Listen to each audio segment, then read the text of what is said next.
Thank you, everyone, for joining tonight's edition of the CSA webinar series titled CSA Kent State University Press Book Series, Hear from Published Authors. I am Kelly Reddy-Best, your host, and I serve as the CSA series editor for the CSA Kent State University Press, and I'm a proud member of CSA for the past 17 years. In our session, we have two fantastic scholars, Kendra Van Cleave and Dr. Tameka Ellington. Kendra Van Cleave is a fashion historian and librarian at the J. Paul Leonard Library at San Francisco State University. Her research has been published in journals such as Dress and French Historical Studies, and she has served on the board of directors for CSA's Western region. Kendra will discuss her published book with Kent State University Press titled Dressing a la Turque, Ottoman Influences on French Fashion 1670 to 1800. Dr. Tameka Ellington is CEO and founder of Dr. Tameka Ellington Enterprises, a personal and professional development company. She is a professional speaker, scholar, multidisciplinary artist, curator, and award-winning author. Her recent project was a partnership with the Akron Art Museum, where she curated a show titled Retold, African American Art and Folklore, which showcased more than 70 artworks. Also recently, she curated an exhibition for the Massillon Museum entitled Home Again, The Embodiment of Africa Through Art and Fabric. She's the author of 5 books, including the award-winning book Textures, The History and Art of Black Hair, written for its namesake exhibition, co-curated by Dr. Tameka, featuring artifacts and contemporary artworks musing on Black hair and Black culture. Her latest book, Black Hair in a White World, was released in summer 2023 with Kent State University Press. And Dr. Tameka is also the host of the Black Beauty Activist podcast, where she has critical conversations with her guests to disrupt westernized beauty standards and raise the consciousness and confidence of Black women. In this session, Tameka will discuss her published book with the press titled Black Hair in a White World. We will gain unique insights into their publishing journeys, the challenges they've overcome, and the inspiration behind their published works with the CSA series. So we're going to begin with 2 short presentations from each author, and then we will open it up for some questions. And if you are wanting to learn more about how to publish with the CSA series, you can watch our previous webinar or visit the CSA website, and I will put the links in the chat. And I will first is Dr. Tameka Ellington. All right, Black Hair in a White World was a book that was a compilation of many different things. I've been doing work about Black hair for some time now. All of the work that I've been doing in regards to myself as an academic has been centered around Black beauty, dress, African-American dress, particularly Black hair. And this book was a way for me to be able to give something to the public that would show what a phenomenon or how the importance of Black hair really is to our society. And I was able to do that with an anthology that I'll talk a little bit about in just a moment. So the concept for Black Hair in a White World actually came from looking at the historical data regarding how the African American experience began. Black Hair in a White World is inspired by this idea that Afro-textured hair has been scrutinized since the start of the Atlantic slave trade, as well as newly enslaved peoples who were brought over from various parts of Africa. Their bodies, facial features, and hair in particular is still animalized to this day. Black Hair in a White World was meant to be a piece of literature that would help to humanize Black culture. Also, within the conceptualization of Black Hair in a White World, the reason why this book was important was because most Black women who have Afro hair have lived in some kind of colonized nation. Those individuals always seem to have some kind of struggle with their hair, some kind of triumph story that they've dealt with. Me, myself, definitely as a Black woman who has Afro-textured hair, this was something that was very near and dear to me because of some of the things that I dealt with over time. And so I wanted to just expand what I had already experienced as a Black woman to see what other Black women were experiencing. And so this book is a wonderful representation of that. It's like I mentioned, it's about my own hair story, which ignited 15 years of scholarly work. As I mentioned, I've been doing this work for some time now. When I was a master's student at Michigan State, when my professor, who was my advising professor, Dr. Sally Halvinson, when she asked me what I wanted to study, the first thing that came to mind was black hair. And I remember when I told her that, she asked me, she said, well, what exactly are you going to study? And then I got a chance to like break down everything, like, talking about the fact that self-esteem, self-concept, body image, identity, all of those things are all wrapped into Black culture and Black beauty. And so for the past, over 15 years, I published works, encyclopedia, journal articles, peer-reviewed journal articles, books, and an exhibition as well. And I continue the work as a professional speaker. One of the things that I do is I go to universities, I go to corporate offices, and I speak about how Black hair is a part of our everyday lives and how it does impact everyone. For perfect example, we still have the legislation about the Crown Act that's out there that still has not been passed in all the states, and so I definitely talk about that as a contention for Black women and Black culture. And this particular book, Black Hair in a White World, was a beautiful way for me to sum up all of the things that I'd experienced, but I wanted to do it not just about my experiences, but I also wanted to include the experiences of other scholars, other Black women who have been researching and studying about Black hair. And so this book is an anthology. I wanted to include all of these scholars too, because I wanted to make sure that it wasn't just about my story. It was about what other people were doing and other research that's out there. Believe it or not, Black hair is a very vast topic of discussion. There's lots of different disciplines that can be connected to Black hair. And so when I look at people like Dr. Lauren Cross, Dr. Cross is actually a curator and multidisciplinary artist, and her chapter in the book was all about social movements. Dr. Annette Lynch, some of you all might be familiar with her.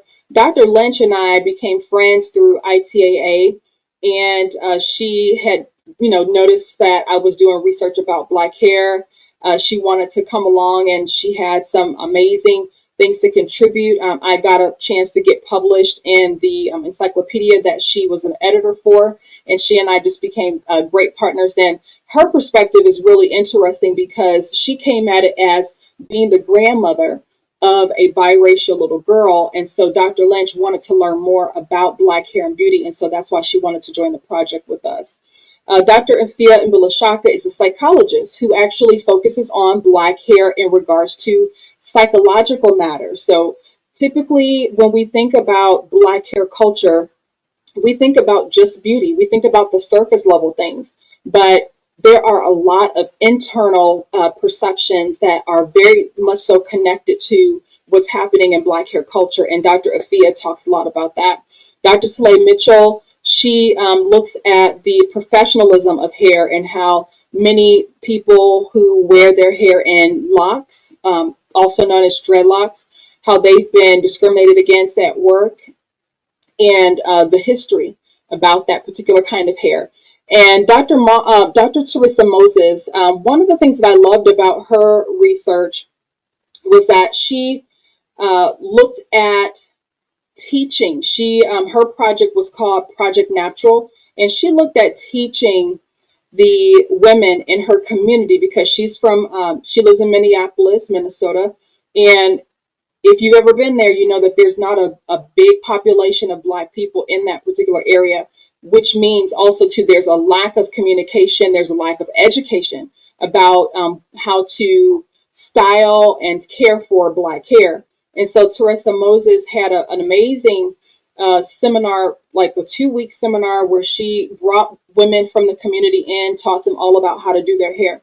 And then Dr. Tara Taylor, a professor at Morehouse, she definitely is one who studies about the politics surrounding Black hair. So this is a vast topic.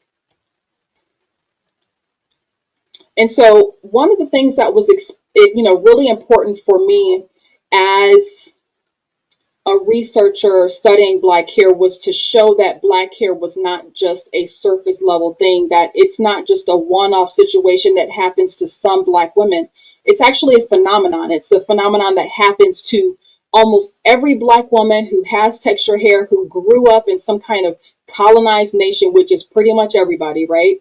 And so there's so many different things that are encapsulated with this. And like I said before, history, social culture, identity in the South, politics and social movements, beauty industry, of course, and the media and marketing. These are just some of the topics that Black hair in a white world will talk about, because Black hair is not just a one-off thing. It's definitely a phenomenon.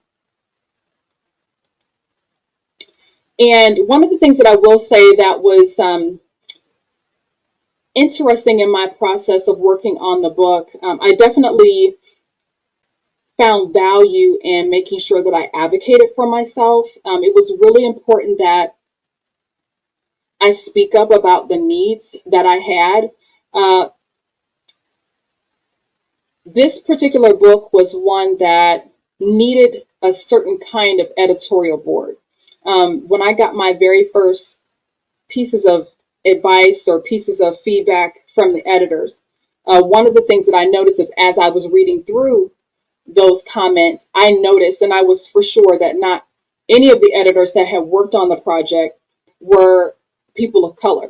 And so when I wrote back to the press, I asked them, I said, well, I can tell by these comments that there's nobody of color on this board, and I would really appreciate if you guys could put a person of color, a Black person in particular, on this board. And they listened to me, and they put a Black person on the board, and it was very, very important because of the fact that that person could speak for me when I couldn't speak for myself when the book was in the editorial process, because there were so many questions about things, about cultural things that the other people just didn't understand. And so having a Black person on the editorial board was very important. So please make sure that you are not afraid to speak up and advocate for yourself, especially if you're going to be doing any kind of research about underrepresented groups. It's really, really important that you, find the strength to be able to speak up for yourself and advocate for the work that you're doing. One of the things that also was important in our process was streamlining the name. As I mentioned, Black hair in a white world is definitely a phenomenon. It was originally going to be navigating the Black hair phenomenon in a white world, which is a long, drawn out title. And so in different sessions with the press, we narrowed that name down to Black hair in a white world, which I'm very happy with. It still gets the message across about what I wanted to say in the book, and it was definitely better for marketing.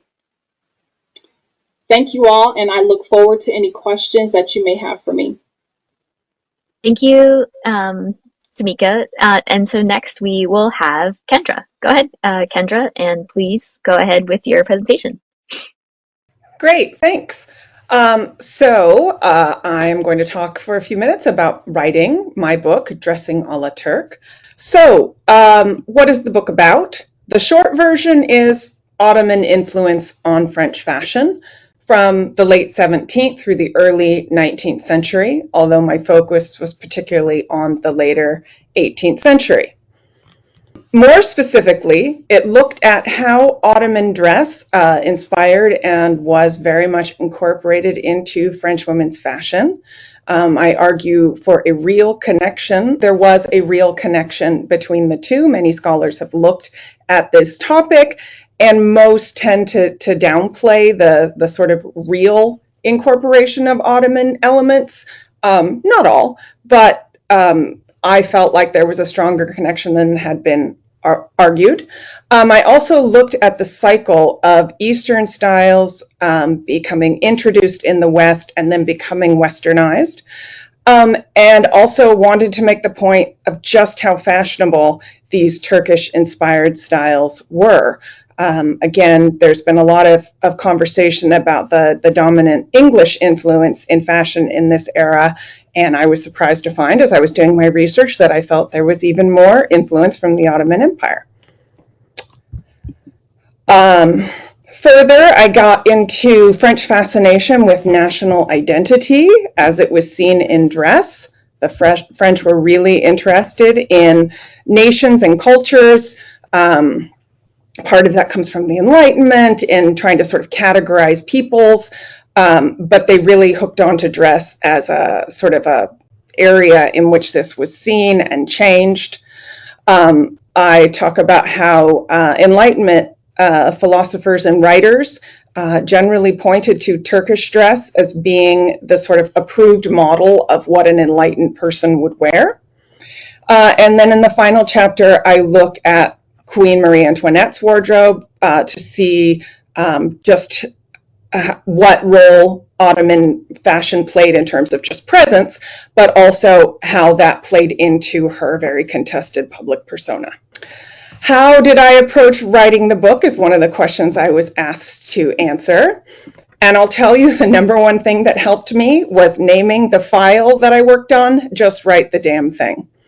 And granted, we all have our own psychology, but for me, it was a reminder that if I thought I had a book in me, write it. If I thought this topic was big enough for a book, write it. And every time I would get kind of stymied, I would look at that file name and laugh. And that honestly was one of the biggest motivators for me. The idea did start with a journal article in dress. But then it kept expanding in terms of the sources that I was finding.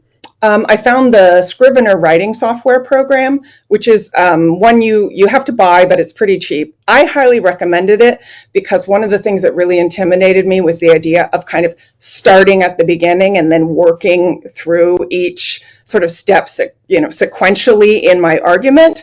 And it has a really nice ability to write in chunks and then move all those chunks around. So what I was able to do was to kind of start with, okay, I know what I want to say about this. I know what I want to say about that. Nope, that I'm going to leave towards later. That was really helpful. I also pulled out discrete sections to publish as journal articles or present at conferences. And I admit, this is my first book, I actually wasn't sure if that was a good idea or not, but I got some very helpful advice early on from one of the CSA series editors that yes, that was a great idea because it proved that the research was of merit, worthy of publication. Again, because it was my first book, I did write pretty much most of the manuscript before submitting proposals. I was really nervous about doing a proposal and agreeing to a timeline and then somehow some crisis happening and not being able to meet that timeline. And of course, as everyone does, I went to friends and colleagues with drafts, sections of drafts, etc. And of course, it was so helpful. The more eyes I could get on it, the better. How my ideas changed from the initial proposal to the final product might be more specific than you need to know, but I did sort of minimize some aspects of background and context because of length. There is just that practical thing of this is the sort of page range you're aiming for, and so you can only go down so many rabbit holes. I did have a problem with one massive chapter, which just doesn't work in a book, and so got some great advice from the CSA series editors on how to break that up, and then was able to merge some of my discussions to create another chapter that looks at this whole concept of national identity and then the idea of adaptation and style blending. All right, so I will get us started with some questions. And so again, this session is about both hearing from two very well-respected authors about their process, and then also learning a little bit about the book, but then also learning about what it was like creating and submitting your proposal all the way to the end. So the first question is, what was the process like when you were developing your proposal? I would say the process was a great way for me to really formulate the idea for the book. It was a wonderful way for me to get a clear-cut outline of the book. So the proposal, what they were expecting was an outline that talks about all, like what the book was going to be about, who was going to be writing for the book.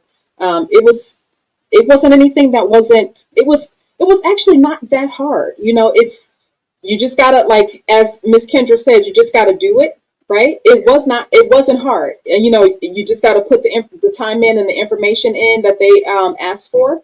It really isn't difficult. For me, I'll say what was helpful was having written most of the book first. Mm-hmm. I was able to then backtrack and sort of, okay, how do I summarize this and pull this together? But then that actually gave me a good chance to look at the book's organization and see what was working and what wasn't, like that huge chapter that needed breaking up. So I kind of got to do it in reverse, which was nice. So one of the things that I'll also say is that during the proposal process, they asked for revised versions of the proposal process, like in the process of developing what the book was going to be about. So make sure that you're aware that when you send that proposal, it may come back to you with some things, with questions that they may have before you can actually really dive into getting started with the book.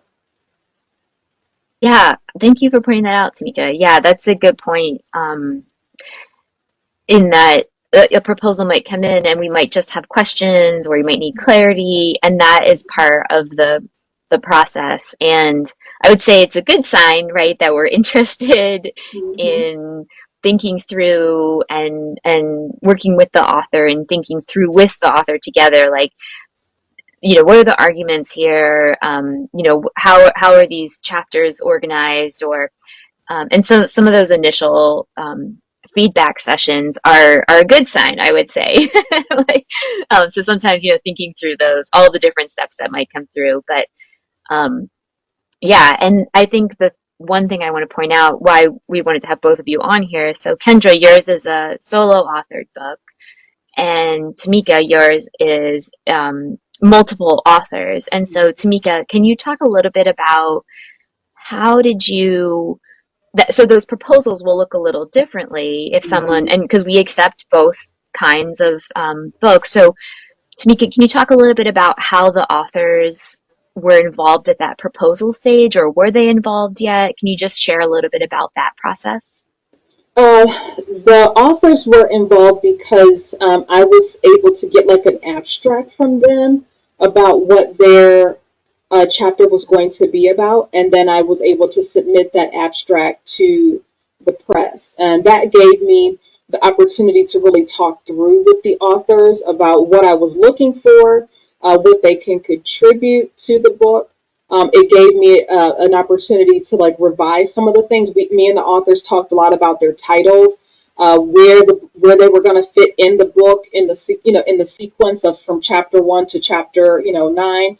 How many, like, where was their chapter going to go in the book, and all that. So it was really good to, in the proposal process, that I was able to get a abstract from everybody, one page, piece of literature about their work, and was able to submit that also to the editors. But one thing I will say about writing an anthology, just because you write an anthology does not mean that it's going to be easier. You're still going to have a lot of work to do. Wrangling people takes a lot of work. And going over and editing all of their work takes a lot of work. But it was wonderful. Thank you. And Kendra, I'll go to you. How did you balance your timeline of fashion and the deep dives into details in your chapter structure? In some ways, I think very traditionally, in that I tried to give an overview in the introduction and first chapter. I'm trying to think.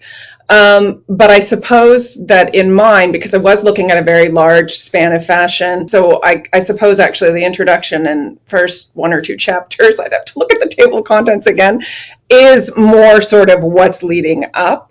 And then I think sort of trying to situate things and sort of boom, boom, boom. This is kind of thematically what happens. And now let's deep dive into some of these aspects. And then in the conclusion, coming back into sort of both summarizing, but also very much talking about what happens next. So I think mine's pretty traditional in that sense. Tameka? I didn't really do a timeline. The book was divided into 3 sections, and each one of those sections talked about a different element about Black hair culture. So the first one was all about looking at media. What was the media saying? What was history saying in the media? And then the second part was more getting into looking at more a self-perception, social movements and politics. And then the last section was more about finding self-acceptance, coming, like, women coming to a part in their life where they're willing to accept themselves as they are and what that actually looks like.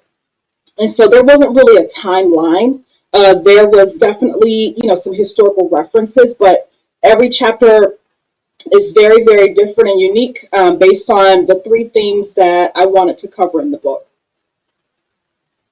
And Tameka, I have a follow-up question to that. Did those 3 themes change throughout the process, or did you identify them initially?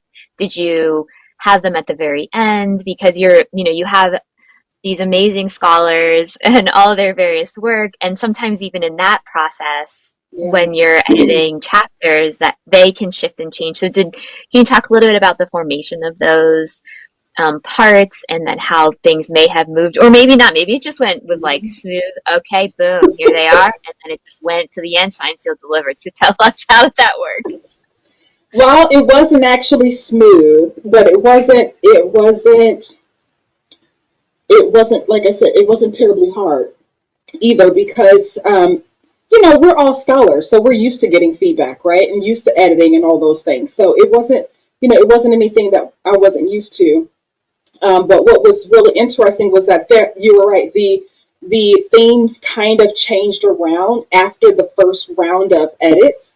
So I had some things that I wanted to put in the book, and after that first round of edits, there was some data. There was some findings in the book, because this is definitely a research book. All of the chapters talk about different research studies that these scholars have done.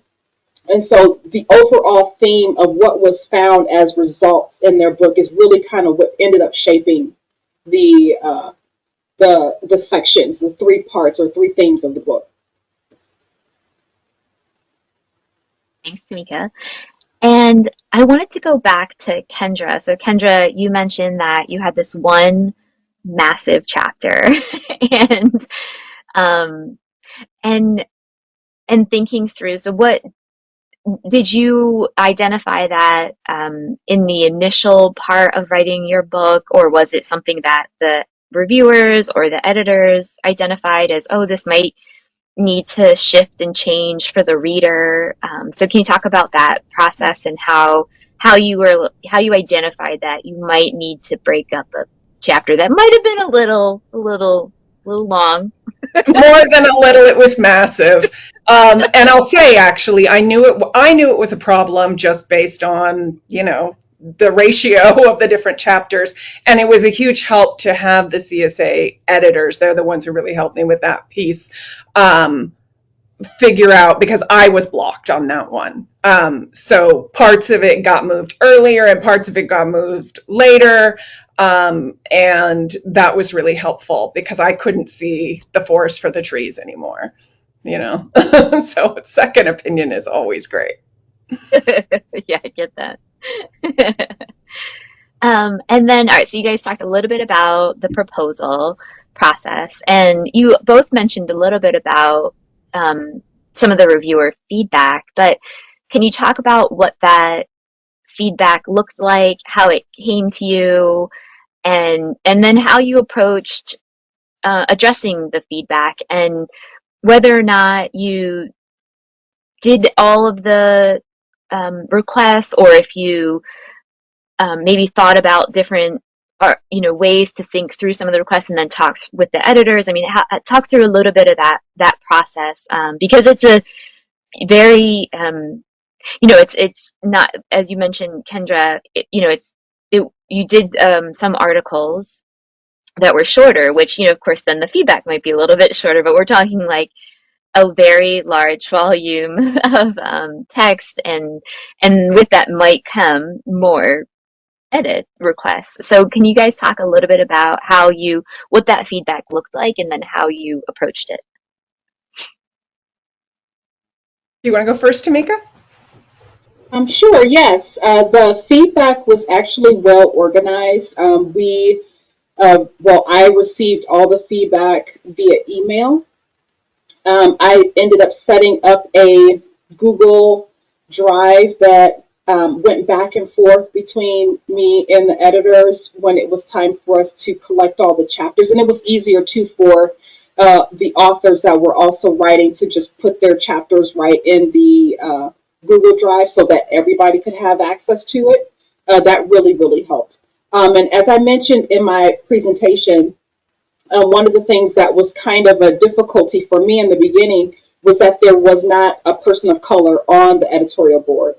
And I could definitely tell by the kind of comments that I was getting in the feedback.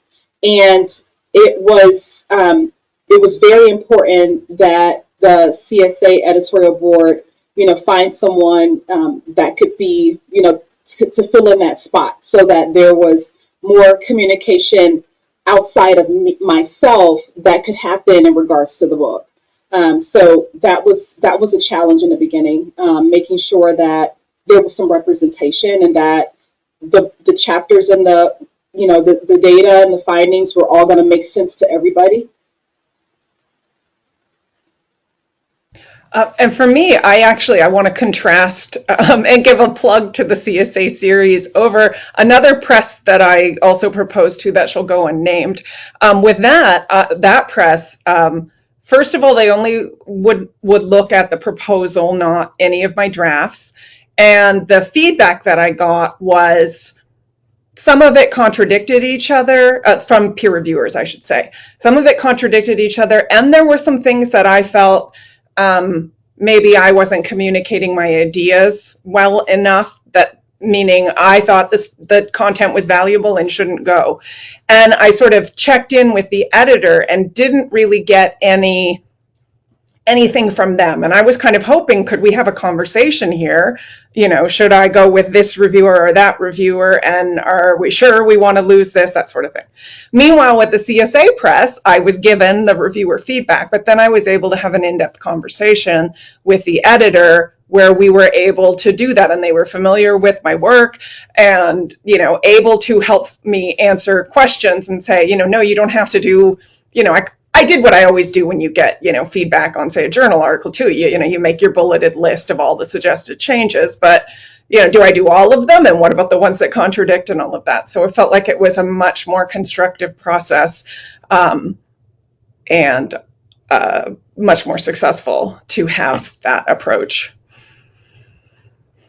Thank you both. Yeah. And I want to reiterate too that process of having conversations is still very much a part of the core values of the press. And for anyone who may have missed, who's on the session today, who may have missed the how to submit a proposal, that we discussed that in the previous session, myself and Clara, who's the current interim director. So yeah, it's definitely an important component of how the press operates, and in particular, as the CSA series editor, I think it's really important, especially when there might be two different reviewers, maybe from two different backgrounds or disciplinary trainings, and it's important to have those views, but then also to maybe help reconcile some of those differences and talk with the author, so that way,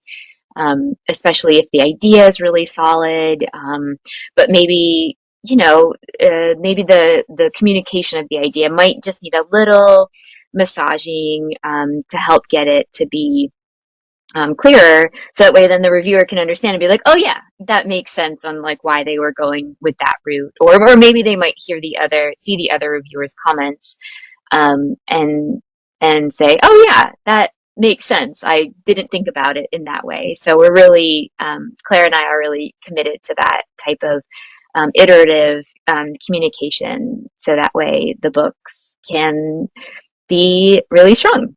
How many months/years? How many months did it take? No, were involved in your project process? So we'll go from very like, let's start with initial idea. You know, when did the idea pop in your head to like when you had it in your hand, and then maybe a little bit in between. For me, over 10 years. And I will say, I'm sorry, I feel bad saying this, but thank God for the pandemic, because I spent a year of the pandemic just deep in this. Okay. But let me ask you another quick question before we go to Tameka. So 10 years, that's like idea to the very end having it. But what about so you said that you mentioned you wrote most of the book before you submit the proposal. And so I'm going to put a little plug in here that is a path that some people write the book before, and it's kind of, I love everyone's approaches to writing. And you could also have not the whole book written. You obviously need an outline, like both Tameka and Kendra were mentioning. The proposal, I think, is a great process. It helps you really, get everything organized, and ask really good questions, I think. But so Kendra, you had the book already mostly written, or I think largely written. So when you went from proposal to submitting sort of we would say maybe final edited version, what do you think, if you're going to give a range, what might that have looked like? So I remember it was sort of just over a year from sort of, yes, we want to work with you, to the book, maybe a year and a couple months plus, to the book actually being in my hands. And there were, stages of, okay, let's give me feedback on what I have. And then, there's so much, copy editing and indexing and images, which was huge. So there was a lot of that back and forth, but I would add a year personally to any project, not accounting for just the writing. Yeah, and I would say, because I don't want to scare people with 10 years. No, that was my own process. Hence why I named the file Just Write the Damn. Yeah, and I would say that some of the timeline too is driven by, we respect that some people have built into their professional career research time, and some people it's not part of their professional career, so it's not, we work with a variety of different authors who have a variety of different responsibilities. And then of course the pandemic happened, and that, had many major impacts. So, but Tameka, how about you? Can you talk a little bit about the timeline? The big one, like when did you first want to do this edited book, and then to the very end versus a little bit more tightened up? So the book started, the idea started around 2017, right around the same time when I was in the process of developing the Textures exhibition. I originally wanted the book to come out around the same time that Textures came out, but because of the pandemic, it got pushed back. Textures also ended up getting pushed back because of the pandemic.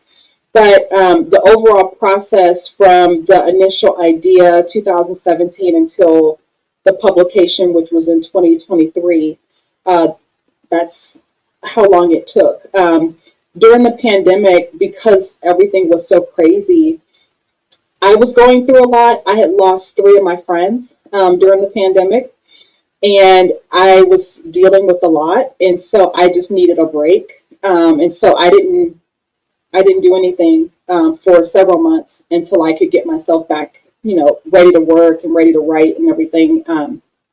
But it that part during the pandemic, I think there was not a lot of activity because everybody, especially too, because I was working with so many people and wrangling people during that time was very difficult. People were going through so many things. And so I just decided, you know what, I'm just going to let people just take a break right now, from this, and we'll get back to it. And everything worked out exactly the way that it was supposed to. Textures ended up coming out. We actually published a book for Textures, which was amazing. And then a year or so later, like 2 years later, this book came out, which was great. It was perfect timing. I thought my timing was better, but this was the best timing. Yeah, Textures is a great book, and I'm so sorry for your loss as well. And yeah, so I think that for any folks who might be on the webinar thinking through timeline, it can really vary and things happen in people's lives, and we certainly understand that. But I would say in the press, just communicating with us is important, and we can work through timeline.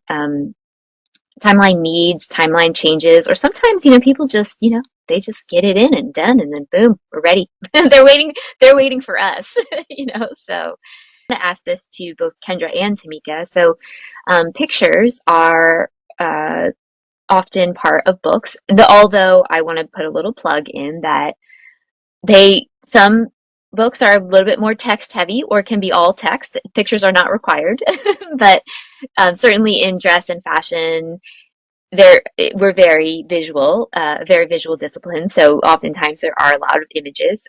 And so Rachel asks, can you describe your experience with the process of acquiring image licenses? And then I'm going to just expand that a little bit. Image licenses and or costs of imagery and what any other important factors, quality of images, anything that might be important for potential authors to know about obtaining and using images in print. I feel really lucky in that in the last 5-ish years, a lot of institutions have gone open access that weren't before. And honestly, if anyone's doing a project that in any way overlaps with the kinds of sources I was using, feel free to send me an email and I will happily send you all the sources that I found. But, biggies from the Met, for me, the Rijksmuseum, which has a huge fashion plate collection, and then even a lot of podunk ones. And so for me, what I did is I kind of had two lists. One was lists of like, okay, I have to find this image. Where can I find it? And where can I find it for cheap? Comparatively, free, obviously ideal, and then, okay, I need an image of something related, in this area. Let's go to all of these sources that I'm finding that are open access and try to use something that they have. And I should say that some institutions, you've got to read the fine print. Some are like, just use it, you're great. And some want to know that you're using it. For sure, anything that you actually have to acquire a license, you'll have to contact them. And that was something I didn't know. I had to do all of that directly myself. And the costs can rack up. I feel like I kept mine under 2,000, which was pretty good. Compared to if this had been 5 years before, I think it would have cost a whole lot more. And the press did offset a little bit of that, which was lovely of them, or CSA, I should say. I had no idea how many images even was appropriate to have. And I knew I wanted 1 million, of course. So figuring out how many is appropriate and where do we, not having, surprisingly, given how many images I have, not having any that are just sort of nice to have was important too. And I would say it definitely took time to go back and forth with certain institutions. And there's a very few where they've actually got something set up on their website that you can sort of like place a request and it's all very automated. But usually it was emailing back and forth with that one person. And so it was not the quickest process. I did, though, for myself, like, I didn't really want to do too much of that until I was able to say it's going to be published with this particular press, and they will want to know how many copies and is it being published digitally and in print. You need to get all of those specifics to actually get a price. So those are my main things that I would say, and I would just also say too, read the fine print on everything, because some of the institutions that are open access don't scream about it. But if you read the fine print, they'll almost always have an image use policy somewhere on their site. And I was surprised by some, but oh, okay, oh great, this is free. Thanks, Kendra. Tameka, can you speak to your process with images and how that worked? So I had two chapters in the book that had images. The first chapter was about the historical references to media that played a big part in the Black hair culture. And luckily, I had already been working with the Indiana Historical Society because of textures. And so some of the images that I wanted to put in there were from the Madam C.J. Walker archive that I just was able to get, connected to through Indiana Historical Society. But what I've also learned too is that once images on the internet are more than 100 years old, they're kind of just, you can just kind of get them. And so there were some images that were over 100 years old that I was just able to just use, right? And then the ones that were more recent, those were ones that I needed to get from Ebony magazine. A lot of those images were like in the 1960s and 70s, hair ads and things like that. And so I reached out to one of the editors at Ebony Magazine, told them what I was doing. And as Kendra said, it was a lot of back and forth via email. But luckily, because most of the ones that I needed to pay for were coming from Ebony. That made it easy because I didn't have to go around to lots of different places to get these images. So I would say, and they were very, like, once they realized what I was going to be doing with the images, they were very open and were willing to, give me whatever I needed access to. But I would say I probably spent about $600 on images. And yes, CSA definitely contributed some to that for sure. Wanted to add, copyright law is different in different countries. And for example, in the US, if you take the picture, technically you have the copyright. Although I should say all of this is like, I believe that the idea is that copy or fair use anyway is a defense, not like a right. But anyway, but for example, in the UK, doesn't matter who takes the picture, they claim the copyright. So it was also useful to me to look into different copyright laws, not, I mean, actually reading the laws, but reading some guides about them to know where I was safer. And I didn't want to get into anything that was, dodgy, or where we'd be having that argument. Yeah, and in regards to the last chapter that had images, it was all images from one of my co-authors, and so we just wrote up a contract with her to get access to those images because she wanted those images definitely to be in the book because they definitely add a lot to it. And so she was, very willing and open to give us whatever images we needed for the book. And that was very, very easy, just working with her. And actually, in the process of designing the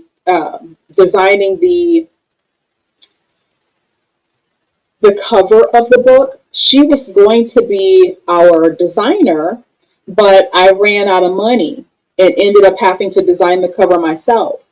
So, but yeah, she was very willing to work with us with images, and it was very, very simple to just get them from her, and she was very open with it. And if you look at the book, there's tons of images that came from her workshops that she took photos of. So it was great. Yeah, thank you both for talking about images. I had one, so the authors are responsible for obtaining permissions, and there's a slightly tedious process in making sure.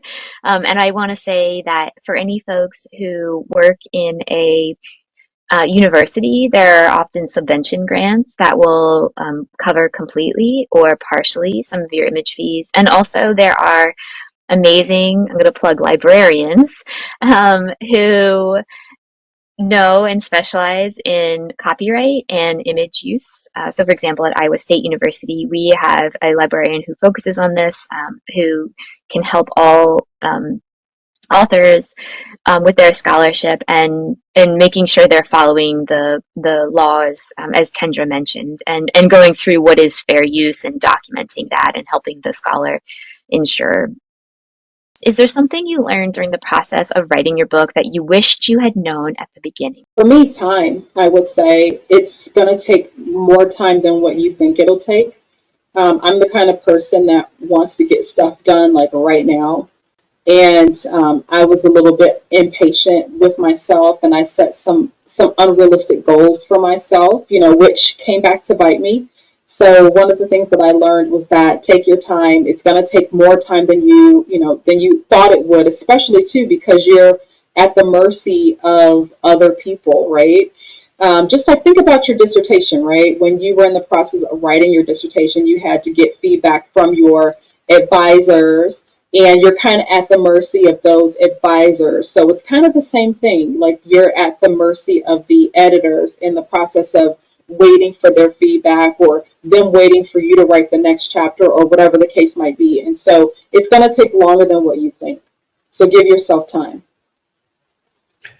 For me, I definitely agree. I guess the other thing, and this is specific to my book because I included patterns, I vastly underestimated just how fiddly those could get. Not just the pattern shapes, but all of the information and making sure it was readable and understandable. And luckily I had a good group of colleagues who were experienced working, and so that I could run things by. But the number of things, little things that I wouldn't have even thought of, and then making sure they were all the same, using the same language, laid out, trying to ensure consistency, all of that stuff.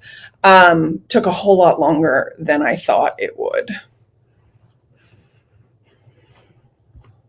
Thank you both. Yeah, scheduling and time management are important skills. And as the CSA series editor, if potential authors need a second set of eyes to help them manage calendar or scheduling and writing and chunking out those different parts, I'm always happy to help with that, be a second set of eyes.